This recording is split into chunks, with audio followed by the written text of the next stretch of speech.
कार्तिक शुक्ल पद प्रतिपदा के दिन गोवर्धन पूजा की जाती है। हिंदू मान्यता अनुसार महाभारत काल में इसी दिन भगवान श्री कृष्ण ने गोवर्धन पर्वत की पूजा की थी। तभी से यह परंपरा कायम है।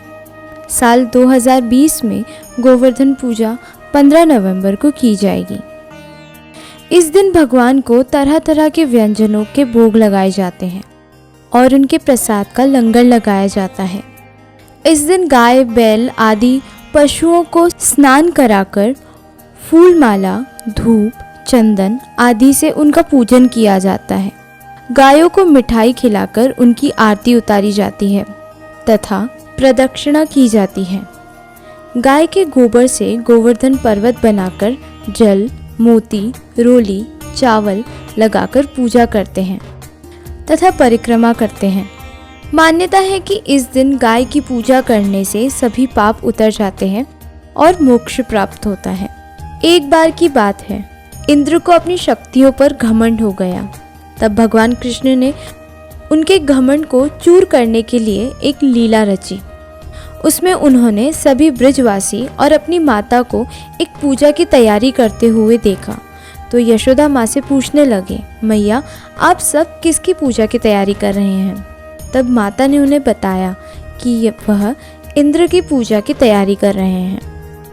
फिर भगवान कृष्ण ने पूछा, मैया हम सब इंद्र की पूजा क्यों करते हैं?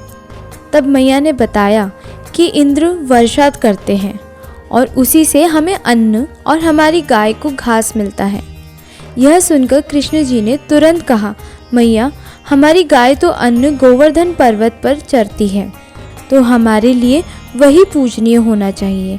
इंद्रदेव तो घमंडी हैं, वह कभी दर्शन नहीं देते हैं। कृष्ण की बात मानते हुए सभी ब्रजवासी ने इंद्रदेव के स्थान पर गोवर्धन पर्वत की पूजा की। इस प्रकार क्रोधित होकर भगवान इंद्र ने मूसलाधार बारिश शुरू कर दी। वर्षा को बाढ़ का रूप लेते देख सभी ब्रज के वासी भगवान श्री कृष्ण को कोसने लगे। तब कृष्ण जी ने वर्षा से लोगों की रक्षा करने के लिए गोवर्धन पर्वत को अपनी कानी उंगली पर उठा लिया। इसके बाद सबको अपने गाय सहित पर्वत के नीचे शरण लेने के लिए कहा।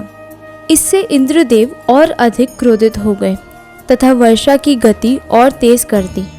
इंद्र का अभिमान चूर करने के लिए तब श्री कृष्ण ने सुदर्शन चक्र से कहा कि आप पर्वत के ऊपर रहकर वर्षा की गति को नियंत्रित करने को और शेष नाग से मेंढ बनकर पर्वत की ओर पानी आने से रोकने को कहा।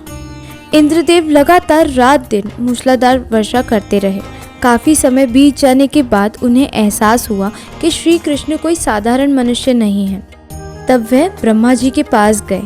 तब उन्हें ज्ञात हुआ कि श्री कृष्ण कोई और नहीं, स्वयं श्री हरि विष्णु के अवतार हैं। इतना सुनते ही वह श्री कृष्ण के पास जाकर उनसे क्षमा याचना करने लगे। इसके बाद देवराज इंद्र ने श्री कृष्ण की पूजा की और उन्हें भोग लगाया। तभी से गोवर्धन पूजा की परंपरा कायम है। मान्यता है कि इस दिन गोवर्धन पर्वत और गायों की पूजा करने से भगवान कृष्ण प्रसन्न होते हैं।